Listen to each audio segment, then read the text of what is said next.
This is Markin Out. Pro wrestling talk by pro wrestling fans. We marking out, y'all. Follow on Twitter. Pro wrestling talk by pro wrestling fans. We marking out, y'all. Marking out. Pro wrestling talk by pro wrestling fans. We marking out, y'all. Brennan likes fisting. Pro wrestling talk by pro wrestling fans. We marking out, y'all. We're marking out. Pro Wrestling Talk by Pro Wrestling Fans. And welcome back, ladies and gentlemen, to another edition of Markin Out, Pro Wrestling Talk by Pro Wrestling Fans. This is episode 683, and we thank you for listening to this online listening experience in podcast form.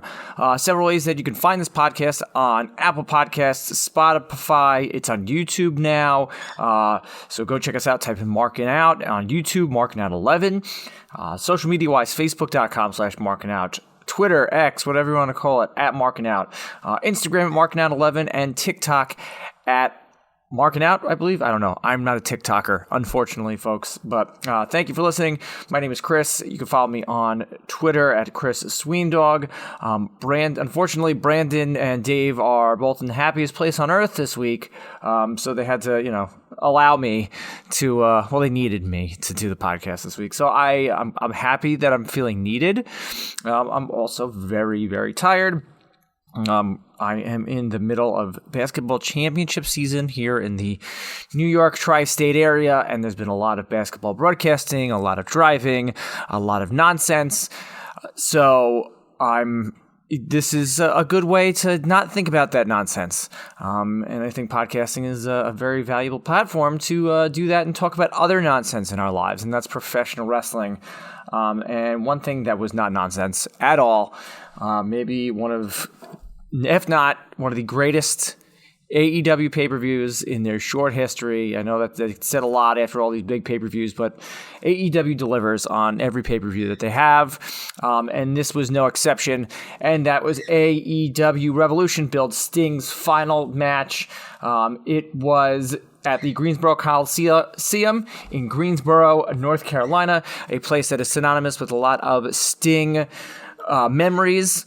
And this night was no exception to that. You started off, you had two pre-show matches at the Bang Bang Scissor Gang, defeated a all-star team of Jeff Jarrett, Satnam Singh, Jay Lethal, Willie Mack, Private Party, via pinfall. I guess, it's just a way to get everybody on the card. We will continue on as Chris Statlander, Willow Nightingale defeated the team of Julia Hart and Sky Blue via pinfall. I like this duo of Chris Statlander and Willow Nightingale. You started off the show with Christian Cage successfully defending his TNT Championship over Daniel Garcia via pinfall. I enjoyed this match. You knew everybody in the patriarchy was going to get involved somehow. Daddy Magic makes his way to the ring, but there was I get that they're really investing in Daniel Garcia. However, you can't have Christian lose this thing. I wrote down all these notes this week, and then I threw them out because I was cleaning up my desk. So I don't have any of the notes, and I'm pissed. So I like the fact that he had the homage to Sting when he was coming out. And Christian's been on this, the run of his career has been this whole patriarchy thing and turning heel, and I've really enjoyed it. And there's no other way to end this than for him and with a match against Adam Copeland, and we'll talk about that when we get to Dynamite. However, after this, Eddie Kingston successfully defeats Bryan Danielson for the Continental Crown Championship. I really liked how they kind of made this like a big fight feel, as backstage before each contender came out, you had Renee Paquette interview them and then just go straight out to the ring. I liked that added component. This was a very different match from the first match, where this was more hard-hitting, a lot of chops, and Eddie picks up the victory, which I think is really needed to kind of cement him as a fantastic champion here in AEW. And I think this is his second or third defense of this title. You have to kind of give him a run with this until the next Continental Classic, which I'll be looking forward to whenever they started in November or December, whenever that may be. We were supposed to get a Meat Madness match, but unfortunately there was a bunch of guys injured, which then turned into an all-star scramble, and the winner would receive an AEW championship match where Wardlow picks up the victory over Chris Jericho, Powerhouse Hobbs, Lance Archer, Hook, Brian Cage, Magnus, and Dante Martin. I think this was the only smart choice in this match. However, do I see Wardlow winning the AEW championship anytime soon? No. And that's the thing that frustrates me about being a fan of Wardlow, is that he said it in a promo a couple weeks ago, he was shot up and then shot quickly back down. So I think it's a weird time to give Wardlow a championship, especially with how dominant Samoa Joe is and how over kind of he is as the AEW World Heavyweight Champion.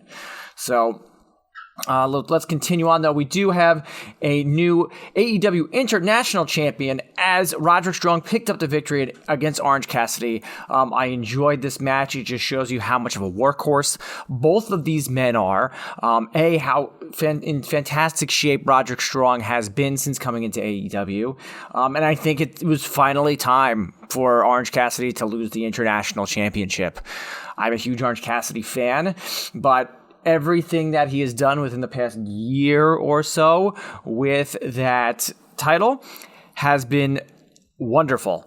And now it's time for him to move on to bigger and better things or whatever he's going to be doing. So, and it's just another piece to the Undisputed Kingdom puzzle, as you have Mike Bennett and Matt Taven have the ROH tag team titles. Now you're going to put the International Championship on Roderick Strong. Adam Cole comes back. He might be in the mix for the world title. Wardlow is getting a title shot. So it's like, you got to build up the Undisputed Kingdom. This is a great way of putting, what has been a workhorse championship since Orange Cassidy has had it. Strap it on them. So, big story coming out of the end of this match, though, was the return of Kyle O'Reilly as he made his way into the ring after the match and looked like he was about to beat down Roderick Strong. However, gave him a big hug, embraced him, and did not take an Undisputed Kingdom shirt and walked out of the ring. So there's another, story arc to the Undisputed Kingdom story right now, as you have the return of Kyle O'Reilly. Good to see him. Great head of hair.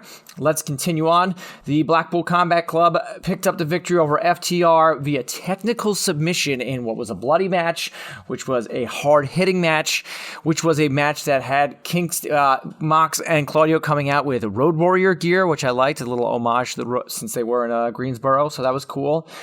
Hard-hitting, great tag team action. And both of these guys will be top players going forward in the AEW tag team division. Solid match, no complaints. Timeless Toni Storm picks up a victory over Deonna Purrazzo by pinfall to successfully defend her AEW Women's World Championship. As I said with Orange Cassidy, his time with it was coming to an end. As much as I would have loved to see Deonna Purrazzo win the title here, I think it plays a very nice factor into Toni Storm and her whole gimmick. I really enjoyed Mariah May coming out dressed as the old Toni Storm, which she said, in her Media Scrum interview that after, she was going to give Deonna Purrazzo the new Toni Storm and the old Toni Storm. So I like that part. Toni Storm's still a champion. Deonna Purrazzo, they're really building a really nice... they've had a good women's division, but with the addition of Deonna Purrazzo, Toni Storm's been great. There's all these talks about next week at AEW Big Business. It's going to be Mercedes Moné. So they're really building a nice... stars to their women's division. Next up, match of the year candidate. It's right now I'm filming this. It's March 8th. Yep, it's March 8th. And we have, I think, the first strong contender for match of the year candidate is Will Ospreay defeats Konosuke Takeshita 22 minutes flat in what was a banger. I always talk about on this show about how wrestling shows should be roller coasters. You bring them up, you bring them down, you have to bring them back up and down. This match was that. It had the ups and the downs. It had the technical side of it. It had the kickouts. It had a Tiger Driver 91, which I watched this match Sunday night. Actually, I watched it in real time on Sunday night. I didn't have to go back and watch anything.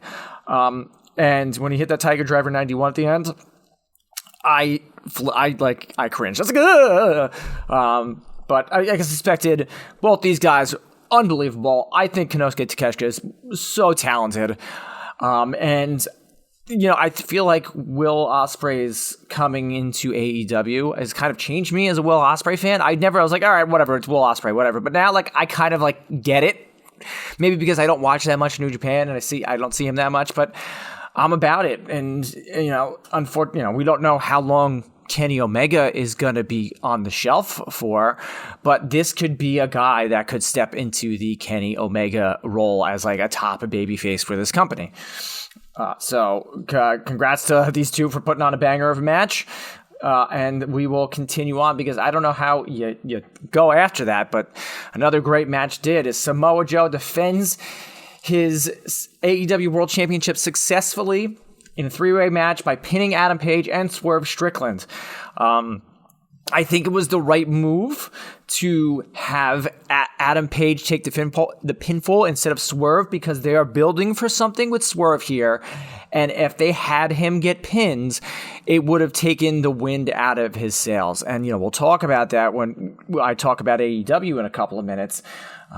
But again, just guys that know how to work, doing their thing. I liked it. I liked the match. And Samoa Joe's still a champion and here's one thing I think Bully Ray brought up on Busted Open this week that I totally agree with is the fact that they could, when they put the world title on Swerve, it needs to be a moment. Tonight at Revolution, especially with Sting's last match, he wasn't going to get that moment because it was going to be, I don't want to say overshadowed because that's a condescending term in my opinion. It would have taken I'm trying to think of the right word to put here. It would have taken a backseat to Sting. It's oh yeah, Sting's retiring. Oh yeah, Swerve Strickland. Yep, he won the World Heavyweight Championship. No, you want to do that where that's coming off of that pay-per-view, that's going to be the topic you're going to talk about. And I feel like and keep Samoa Joe going, man. He's doing a great job with it. Once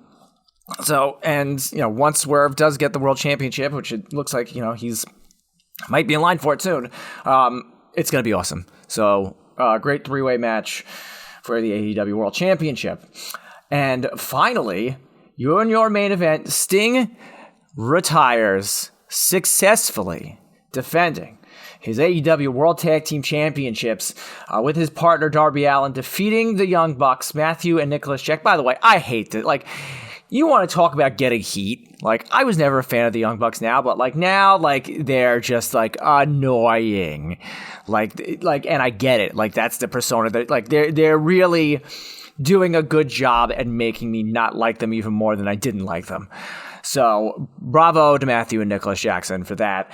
And bravo to Sting and this match and the presentation of it. This was and a lot of people are saying this, a fantastic way to send a wrestler out, especially the icon that Sting is. A, they let him go out on top. B, the stat was thrown out there that he was undefeated in AEW on his AEW run. And also, this was, hands down, one of the best comebacks you could say in wrestling history. Because he didn't have to be world champion at all. He was an attraction. He did a whole bunch of things that people haven't seen before. And you could say he got it out of his system. But let me backtrack to the beginning of the match too. And again, we talked about I talked about the presentation of this match. The video montage package of Sting sitting in a lonely theater and seeing all these highlights of his career. And then, the curtains closing and him looking in the camera going, it's showtime for one last time. Let's go. It gave me chills. And I'm not a huge, I was never a huge Sting guy, but now, looking back on it in hindsight, outstanding. Freaking unbelievable. And then going into his entrance where they're playing his AEW theme music and Surfer Sting comes out. And then Wolfpack Sting comes out. And they say that it's his son dressed up. Like, what an homage, man. Like, that's so cool. And then it goes out, and freaking Seek and Destroy by Metallica comes on, and I mark the heck out. And everybody marks out, and he just comes out, and there's just like, and then Justin Roberts Cole on it was just like, for the last time, because I'm talking about it right now, and I'm getting chills. It was just so well done. Everybody's singing Seek and Destroy as he comes out. That's how you get it right on somebody's last match. Like, it was just so perfectly done. And the match itself, if it's going, like, I want, like, the way that you go out in a match like this, as not even just a match, but a freaking spectacle of what it was. There's the talk about the Darby Allin spot, which was maybe, I've watched a lot of deathmatch wrestling before in my life. That was just wild.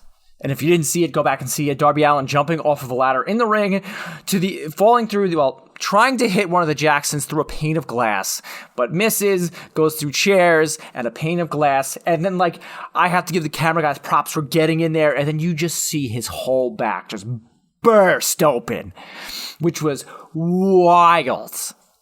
And, like, also for this match, and especially how personal this story came about, bringing in an object like panes of glass, I thought was it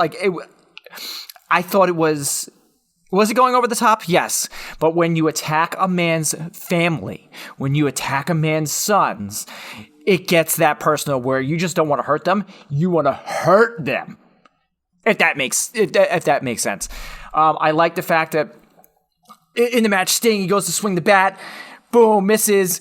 He misses on the stairs, then he swings the bat, he tries to go for the pane of glass, and, like, it doesn't break, but then he just goes, screw it, and breaks it all. Like it got me invested. Like Sting's, like, gonna do anything in this match. Sting goes through a pane of glass. Like, it was wild, and for Sting to pick up the victory in his last match, everybody going into it was like, yep, the Young Bucks are gonna win, that's it, whatever, Sting's gonna retire, but having Sting go out on top and giving him the celebration, and then afterwards the confetti and everybody talking and all that stuff, I thought it was excellently well done. Well done. Bravo to everybody in the AEW creative area for the presentation of this, the video packages. Props to Sting for being his last match, and I think that was the first pane of glass he ever went through. And it just being wild. And props to Darby Allin for doing Darby Allin stuff. And if you didn't read that article in the Players Tribune that he wrote about Sting, like, read it, because, I said this after the pay-per-view we went to in December, World's End, that Darby was kind of growing on me, and I feel like with that Players Tribune thing and then what he did in this match, Darby's kind of growing on me. I like him, like, he is a risk taker. He's and going back to, like, I'm all over the place here because I just really, like, enjoyed this match. That, people say, like, oh man, that Darby glass spot was going to overshadow Sting's entrance. It didn't, though. That's the thing, because Sting went through glass. Sting went through tables, kickouts at one, which was wild. But a great way to send Sting out, an icon. People are saying too, like, looking back at it, like, he could be on a Mount Rushmore guy. Unfortunately, he did not have the best time in WWE. Maybe that he should have deserved, but I think AEW did it right by him. I hope he stays in some sort of the AEW realm, or, creative, or, there to coach and support some of, these younger talents. So it was very cool. But that was AEW Revolution. I thought it was an outstanding pay-per-view. I think every single time AEW does things right with their pay-per-views, regardless if they're on a Sunday night up till 12 o'clock, still fantastic to me. Well, let's switch over from Revolution and let's get to Dynamite. Being at the Guess South Arena in Duluth, Georgia. It's a new season of AEW in March. I didn't know season started in March, but the new rebranding, new color scheme, new video packages, new theme song. I like all of it. I like the entranceway. The backsplash they had to there kind of reminded me a little bit of Chikara. I don't know if that's what they were going for, but it's sleek, it's clean. I like it a lot. I know people are like, oh, it's NXT 2.0. They're just ripping off NXT. Shut up. Relax. Go on the internet and tweet more about something else. Oh, yeah, wait, you don't have anything else to tweet for? So we'll continue on. We start the show off with Tony Schiavone and Swerve Strickland. Promo talking about how he didn't become the world champion. Samoa Joe comes out and tells him essentially to get back in line. And then the Undisputed Kingdom comes out and talks about how Wardlow now has a title shot. And he's going to be the next champion. I like the jab that Swerve said, hey, if you want to manage somebody else, I got Britt Baker's second phone number in my back pocket. What a jab. And it sets up a match where Samoa Joe and Swerve Strickland pick up a victory over Mike Bennett and Matt Taven. And afterwards, Samoa Joe locks Swerve in a sleeper hold. So Joe using Swerve to set an example for Wardlow and hypes up next week at Big Business. They're going to have a championship match. So again, like the placement of I don't think Wardlow's winning next week, and that sucks because they should have taken this and ran with it and made Wardlow the world champ and really put the focus on your show on the Undisputed Kingdom, because that was the hottest story of last year was the Devil. And then when this Kingdom debuted, Adam Cole got hurt. I gotta take a sip of water here for the working man. Delicious. But yeah, so, but also going back to Swerve, it's giving Swerve a little bit of sympathy now that he got choked out, and he's really got to earn his way back to it. So, you had a backstage segment with Hook, Chris Jericho, talking about how, he dumped him on his head at Revolution, and he was in the ring with him. He realizes he's the real deal, and Jericho walks away. But after this, you had Hook successfully defend his FTW championship against Brian Cage in what was a messy match. There was fire extinguishers, there was trash can lids, there was DDT, there was steel chairs, there was thumb attacks, but Hook got the red rum on for the win, which was great. And again, it's still hyping up. I know, oh my god, Hook is so much smaller than Brian Cage, he should beat the living snot out of him, but I liked it. Afterwards, the Gates of Agony attack Hook, and then Chris Jericho comes out to the ring. So it looks like Chris Jericho and Hook will start being tag partners, and maybe it'll lead to a match between the two of them, because allegedly now Sammy Guevara is suspended after that match a few weeks ago with Jeff Hardy. So we'll see where. I think Chris Jericho's taking time off of TV to go on tour or something like that. So we'll see what this new friendship between Jericho and Hook, what happens with it. It was announced, though, that even though Sting and Darby Allin are the tag team champions, they have been stripped of their titles since Sting. What did he do? What did Sting do? He retired. Sorry about that. And there's going to be a tournament to crown new AEW World Tag Team Champions. So if you look at like the broad spectrum of the teams that you have in AEW, you have FTR, you have the Blackpool Combat Club. There was a backstage promo with Best Friends saying that it's going to be Orange Cassidy and Trent going into this tournament. The Butcher and the Blade. Who else do you have? And you have a lot of tag teams. So you could have a really nice, long tag team tournament for this that can conclude. I think the next pay-per-view is Dynasty, which is their new pay-per-view, excuse me. So, I don't know. I don't see anybody, or maybe the Young Bucks will throw themselves in there too, and they'll win the tag team titles. That would not be fun. But anyway, we'll continue on as Killswitch picks up a victory over Daddy Magic Matt Menard. This stems from everybody's involvement in that TNT Championship match on Sunday, but Killswitch picks up the victory. Post-match, though, Christian Cage, the Patriarchy, everybody celebrating until Adam Copeland runs out, hits Killswitch with the steel chair, and chokes out Nick Wayne. And then Mother Wayne, who I think is a great addition to this whole thing, she goes for a low blow, but Copeland blocks it, and and Christian Cage runs away. Adam Copeland says they're going to end this where it started, and on March 20th on Dynamite, it'll be Copeland Cage 3 for the TNT Championship in an I Quit match, and I think this is where the story... Well, I mean, the story should not end, but the story will end as I think Adam Copeland becomes your new TNT Champion, which I'm about. I'm cool. I'm happy with it. After this, though, you have a backstage segment with Kyle O'Reilly. He says... he thought he'd never wrestle again. He's very grateful. He has love and respect for the Undisputed Kingdom. But you got to understand that he's fallen down the mountain and he doesn't know which path to take. So he's got a second chance and he's just got to do it on his own. So I wonder what's going to happen with Kyle O'Reilly going forward. Maybe some of the biggest news out of this entire night was the major announcement by Matthew and Nicholas Jackson that they have suspended Hangman Adam Page after he attacked 2 officials.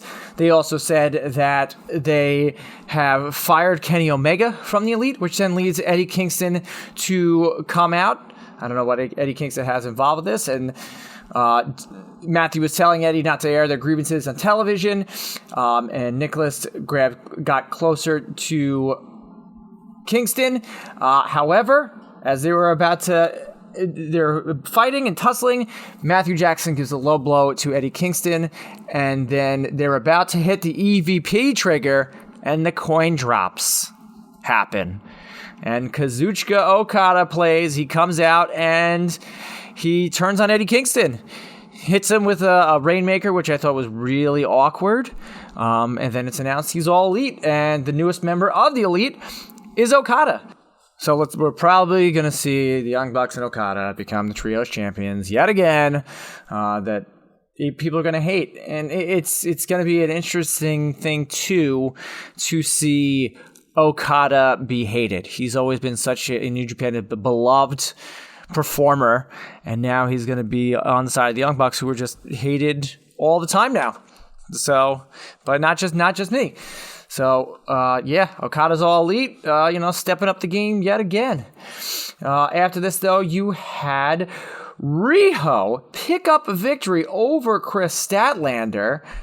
I get the story was, Chris Statlander should have used the chain that Stokely Hathaway gave her. But I know I should be like, oh, suspend your disbelief. But, I just don't get it. But Willow's challenge Riho coming up, so we'll talk about that in the next coming weeks. And we had a backstage promo with Timeless Toni Storm saying how on Collision she's going to be presenting her first ever Tony Award, not Tonys, so they don't get sued, which I thought was very funny. And that's it. And yeah, so women's division alive and well in AEW. We have another Tony Schiavone in-ring promo, this time with Darby Allin. Darby Allin says, he's beat up. Next week, he's got a match against Jay White. And then on March 27th, he's going to Mount Everest. And there's no guarantee that he's coming back. So he just wants to thank everybody. He wants to say congratulations to Sting. And he relinquishes his AEW World Championship. Jay White comes out, and, they just have a little bit of a back and forth about their match next week, hyping up for big business. And your main event of the evening saw Will Ospreay in another awesome match defeat his friend Kyle Fletcher. One thing that I like so far is that it's kind of been and Don Callis did a very good job of painting the picture on Dynamo as well. He's he wants the best competition. We're going to give him the best competition. The best competition is the Callis family. So he's going to fight his own family. But I see now, as Will starts facing these guys, there's going to be some separation. That's going to take the heel Callis family away from Will Ospreay, and he'll be the big baby face. But I thought this match was awesome. Especially, they really did a good job of saying how good of friends that they were. Really painting that picture. But it was awesome, and I'm becoming more and more of a fan of Will Ospreay as the weeks come by, and I'm looking forward to keep seeing more of him, and keep up this kind of baby face role. After the match, though, Bryan Danielson comes to the ring, and they have a stare down as they go off air. So maybe Dynasty, it'll be Will Ospreay versus Bryan Danielson. I don't know offhand if we have ever seen that match, but Yeah, it's going to be a slappy, slapping good time. And I'm here for it. And I hope you're here for it as well. And professional wrestling in a hall right now is really awesome.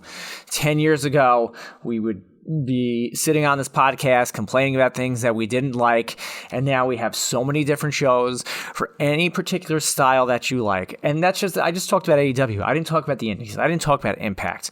Brandon's going to come up and talk to you about Monday Night Raw in a minute, but it's just a really great time to be a professional wrestling fan. So many things are cool about it. So many things are making it into the mainstream, with The Rock being back in WWE. So it's a pretty awesome time, everybody. So I am going to step aside for a couple minutes and let Brandon rant and rave about Monday Night Raw here on Markin Out. This is Jake the Snake Robertson. In case you didn't know it, you're listening to Markin Out. Welcome back, ladies and gentlemen, to Markin Out episode 683. I'm doing awesome as always, and I'm going to get right into Monday Night Raw that opened up with Cody Rhodes and Seth Rollins as well. I thought it was a good segment. I liked how Cody intertwined everything together. He also kind of let Seth off the hook to focus on Drew McIntyre, but Seth basically said he's 100% there with him. He announced that he's medically cleared, and he said he'll be at SmackDown. Cody also said he'll be at SmackDown, and they'll address everything from there. And I assume it's going to 100% set up that tag team match at WrestleMania. And I'll cover that next week if anything like big comes from it. But we all know the writing's on the wall there. First match of the night saw Gunther pick up the victory over Dominic Mysterio. I liked the two of them going at it and hearing how loud the crowd would cheer when Gunther did something. But booing just as loud as they cheered when Dominic did something. And I thought that was really funny. Gunther made him tap out. I think it was an obvious outcome, which Rhea Ripley was like, what she said after the fact to Dominic, what did you expect? What were you thinking was going to happen? And Damian Priest was like, we'll handle Imperium. And then he told JD McDonough to handle Gunther. And I don't get that at all. I'll cover that more in a bit. But later on, the Judgment Day picked up a victory over Imperium, which I thought this was like a crazy match because they both went so hard at one another. The Judgment Day, I would say, even maybe a bit more than Imperium. Like even the final South of Heaven that Damian Priest hit, there was just like more oomph to it. I thought this was a very well done, hard-hitting match between the two teams. And then also later on, DIY, R-Truth, and The Miz were, Xavier Woods, Miz walked in. They were playing 2K24. And Miz said that he has an idea for payback for the Judgment Day. We'll find out what that is probably next week. Hopefully it involves the Awesome Truth, maybe, perhaps, taking the championships off the Judgment Day at some point. WrestleMania, that'd be ideal. We saw Shayna Baszler and Zoe Stark pick up the victory over Kaden Carter and Katana Chance. We saw Damage Control show up to the building for this match, which Adam Pearce was not happy with, but Damage Control was like, we're tag team champions, we can go wherever we want. And the match goes on. I thought it was a bit shaky at first, but just when Katana Chance had the match won, Shayna Baszler made the save, and it led to them picking up the victory. And then Damage Control got up on the apron. Dakota Kai got in the ring. And she said after they win at Roadblock, they'll come back to Monday Night Raw next week and they'll give Shayna Baszler and Zoe Stark a title shot. So I assume that match is basically set in stone. And we'll see Damage Control go over. We saw Nia Jax pick up the victory over Becky Lynch via disqualification. This was good back and forth between the two of them. That leg drop that Nia Jax did from the middle rope I thought was dope. But Becky Lynch moved out of the way of the Annihilator and locked in an armbar. Nia Jax escaped from that, and Becky Lynch held on, which led to Nia Jax and Becky Lynch outside the ring. Becky Lynch gets swung into the barricade, and Liv Morgan shows up from behind and attacks Nia Jax. And then we saw Liv Morgan taunt Becky Lynch afterwards. She said last week, not everything's about you. And Nia Jax dragged her out of the ring. She hit the Samoan drop into the ring post on Becky Lynch, and then hit a leg drop outside on the floor to Liv Morgan. And I thought that was very strong booking for her. She comes out looking like a monster, and I think she's been booked incredibly well since her return. And then we saw Becky Lynch and Liv Morgan argue about this, and it led to a match set up for next week. And Rhea Ripley showed up and laughed at Becky Lynch. And then we saw Damage Control approach Rhea Ripley later on. Rhea yelled at them, saying to stay out of her territory. And Io was just like, she like scoffed it off. I thought that was a great interaction between the two champions. We saw Andrade pick up a victory over Apollo Crews. He's been on Main Event recently. It's been just over 7 months since we've seen Apollo Crews on Monday Night Raw. But obviously, Almas was winning this match. We got the reverse elbow. We got the running knees to the corner. He hit that hammerlock DDT and picked up the victory, which I think Michael Cole referred to it as La Sombra, which I thought was cool. He mentioned La Sombra earlier on, like as the actual gimmick itself. But I think maybe Andrade has renamed that move as such. So I thought it was cool to hear that on Monday Night Raw twice.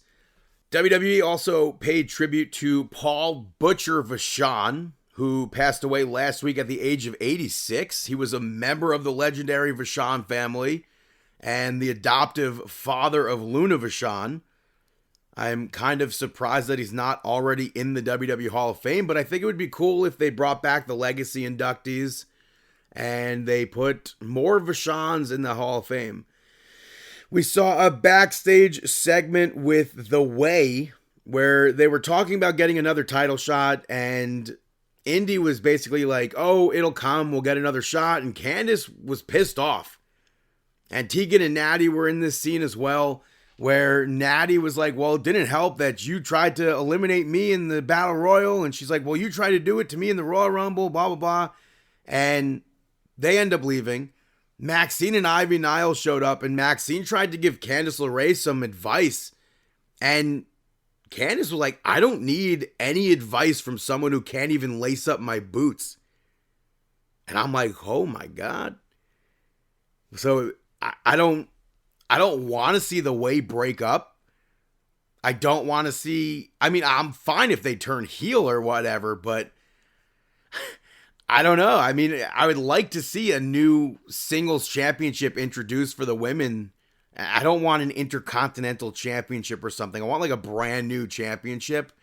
But I was thrown off by Candice saying that. I wasn't expecting that because obviously that's kind of heelish, but we'll see what happens with that.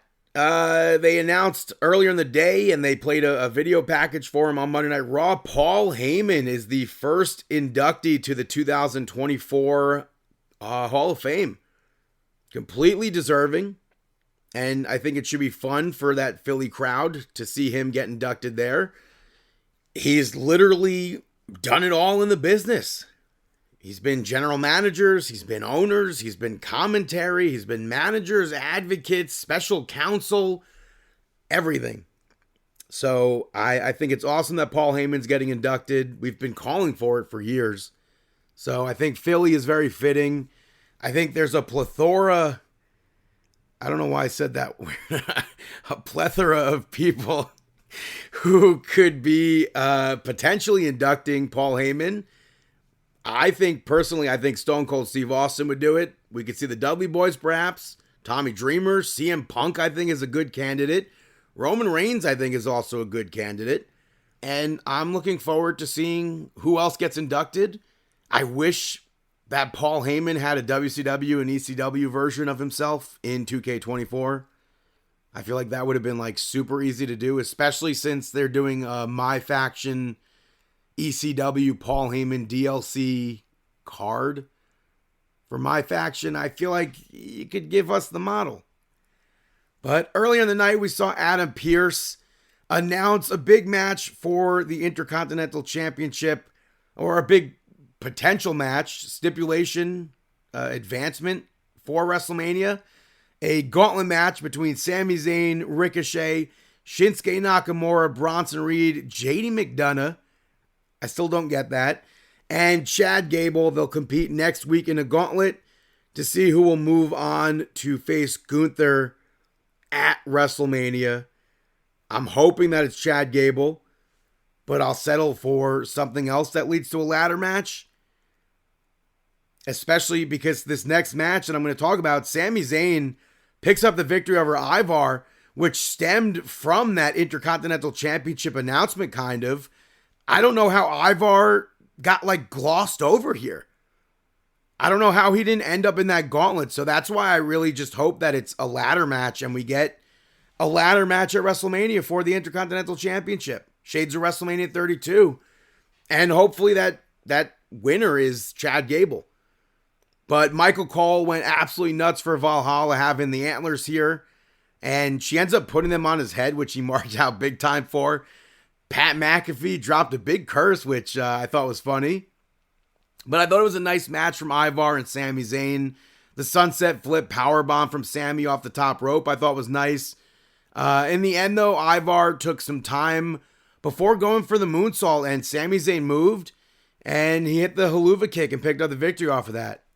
And then Bronson Reed showed up, took Sami Zayn out, hit the tsunami on him, and I thought we were going to see more contestants from that gauntlet match next week show up, but that didn't happen. And then Gunther was interviewed about his victory over Dominic earlier, which he actually put Dominic over. I wasn't expecting that. And then Kathy Kelly asked him about the gauntlet match itself, and he said that he thinks that the field should be stacked to face him, and whoever wins is going to obviously lose at WrestleMania against him. Chad Gable showed up, and he explained why he's going to be taking that title from Gunther at WrestleMania. And I truly, I said it before, I really hope it's Chad Gable. I really do. And then in the main event, we saw Drew McIntyre pick up the victory over Jey Uso. I liked Drew's interview earlier where he responded to what Seth Rollins had said. And then he moved on to Jey Uso and said all he ever wanted was an apology from Jey, and he never got one. And then Jey responded right before the main event saying sorry, but sorry for what he's going to be doing in the match. This match is kind of iffy for me here. I liked when Drew McIntyre tossed Jey Uso over the commentary table. He yelled yeet, and then Michael Cole's like, no yeet. And then later on, they're back outside the ring. McIntyre suplexes Jey Uso. They cut to commercial, and when they came back, they were still out there. And I assume that one of them broke the count during the break, but it's weird to come back from commercial and still be outside the ring, and they get back in the ring only to spend more time outside the ring. I didn't get that at all. And then Solo showed up, and Cody ran down to brawl with Solo. Drew goes for a Claymore. Jay rocks him with a barrage of super kicks. And he followed up with a spear. And then right when he went to go outside the ring for an Uso splash, Jimmy shows up. And that was a distraction for him. Jay gets back in the ring, and Drew McIntyre rocks him with that Claymore and picks up the victory. Jimmy grabs a chair. Seth Rollins ran down, whizzed right past Drew McIntyre. Not even focused on McIntyre. He just sprints to the ring, takes out Jimmy. So Drew McIntyre goes back towards the ring. And when Seth turned around, boom, hits him with a Claymore. And I thought that was a very good ending to Monday Night Raw. The match itself, I was not a fan of. I did not like how much time they spent outside the ring there at all. But that's Monday Night Raw. I'll cover NXT Roadblock and SmackDown, all the main points next week, because I am going to Florida. Dave is going to Florida. So, hey, Chris, got a match of the week? Chris's match of the week. Chris's match of the week. You're dang right. I have a match of the week. My match of the week this week is going to be the match of the year for this year, and it is Will Ospreay versus Konosuke Takeshita from Revolution 2024. What a slapfest. And now it's time for Brandon and his great, outstanding shout-outs. Why did the chicken cross the road to listen to Brandon's shout-outs? Waka waka. Spaceman gets the first shout out. It's a brand new movie on Netflix starring Adam Sandler, playing an astronaut who goes to the edge of the solar system, and he encounters an alien spider who helps him, voiced by Paul Dano. I thought this was going to be a comedy, but it's actually a science fiction drama. And it kind of left me confused. I saw the stuff. It's based off of a book, and I saw that the ending might be slightly different. But I really do think that Adam Sandler pulled off this dramatic role incredibly, and that's mainly why it's a shout out. I didn't fully enjoy the movie itself, but I enjoyed Adam Sandler's performance in this very much so. My next shout out goes to the movie Players, also a new movie out on Netflix starring Gina Rodriguez and Damon Wayans Jr. She is a sports writer from New York City who, along with her friends group, have a whole bunch of plays to meet women and men to hook up. And it's really like the standard rom-com formula, but I don't think I've seen any in this sort of fashion where it's got a strong female lead like that, where she's the one going out there and really being the mastermind behind all of their hookups, perhaps. And towards the beginning of the movie, I figured what the ending would basically be, and it turned out to be that ending, and I still enjoyed the film. I think it's much better than the reviews online, so I would say check it out. It's on Netflix, like I said. And then my final shout out goes to Sting. He is an absolute legend. He retired. Obviously, if you're listening to this, you know Sting retired at AEW Revolution. On Sunday, I got to meet Sting back in 2004 at Ringside Fest. And it's really crazy that this October is already 20 years. I was 15. That's like bizarre that 20 years went by. And I only saw him wrestle one time back in 2000. I had free tickets to a Nitro that took place at the Nassau Coliseum. And he beat Lance Storm on that episode of Nitro. And I wish I had a digital camera back then, because there are so many events that I went to that I don't have like full memories of. I have like bits and pieces in my head, which I guess is what memories really are anyway. But I really just wish I had a digital camera to look back on those memories and have like them actually solidified in my head by seeing the photographs and even videos. I would take that too. I also dressed as Wolfpack Sting for Halloween in 2014. And I hope to see Sting at the Hall of Fame this year. I'm not going, but I mean on television. I really do hope that this is the year we see Lex Luger inducted. And I hope Sting is the one that's inducting him. I hope we see Sting make his return to the 2K video game franchise. And all in all, thank you, Sting. The icon. The legend. Those are my shout outs. Now it's time for our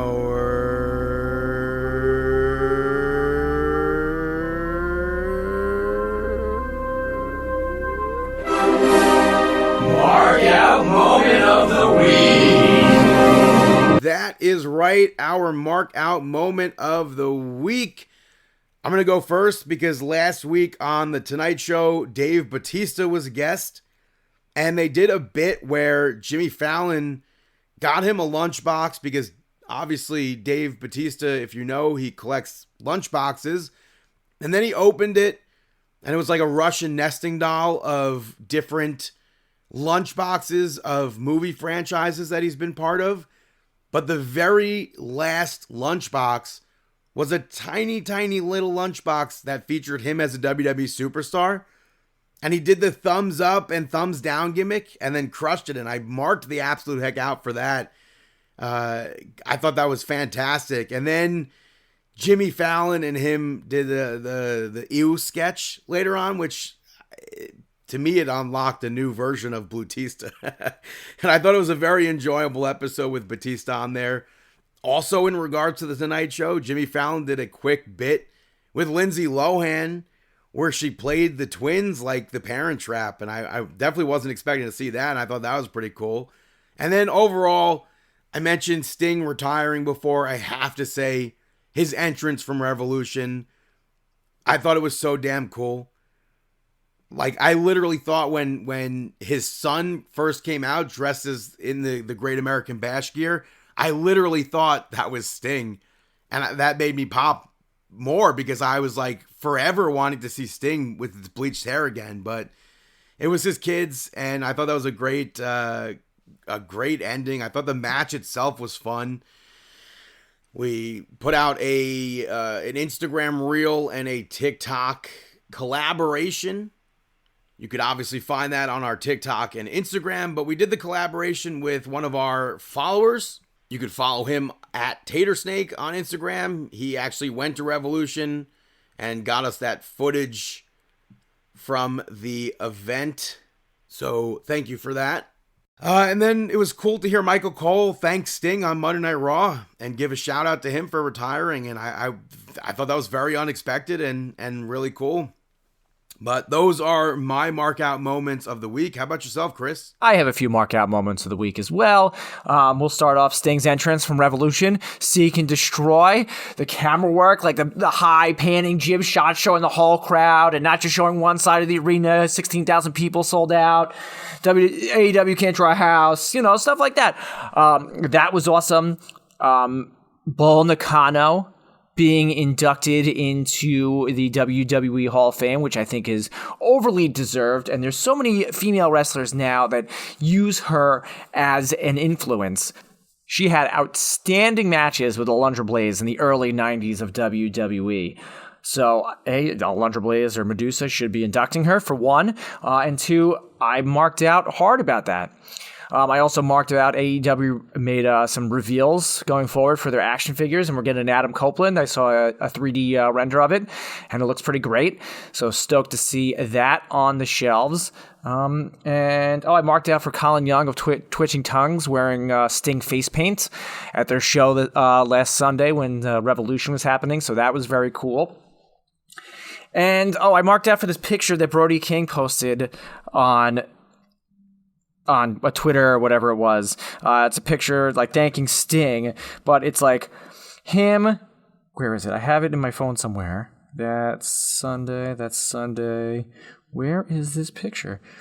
And I said it was like the hardest picture of all time, but it's like Sting, Brody King, Buddy Murphy or Buddy Matthews, Darby and Great Muta, like after a match, and they're like Sting and Muta are sitting down in the front, like Darby's and like everybody's face paint is all like off and stuff like that, and they're all like looking at camera, and it's just like the toughest hardcore bands ever. And I marked out super hard about that. So that here it is. It's right in front of me. Yeah, it's pretty sick. Go on Brody's Twitter and look it up because it's HARD. But that's Marking Out episode 683 for this week. I'm glad I got to be here. I want to thank Brandon for allowing me to be here and asking me to do this. And I want to thank Dave for finally going to Disney World, the most magical place on earth. And we're not talking about Long Island, New York. So until next week, Facebook.com/markingout, Twitter.com/markingout, YouTube and Instagram, markinout11. You can email us markinout1@gmail.com, buy our merchandise. I didn't say that in the beginning of the show. I should have. ProWrestlingTees.com/markinout. You can follow me on Twitter at Chris Sweendog. You can follow Dave on Twitter at David PTDPD, and Brandon on all social media influencing platforms at BTTG161. So until next week, I wish you the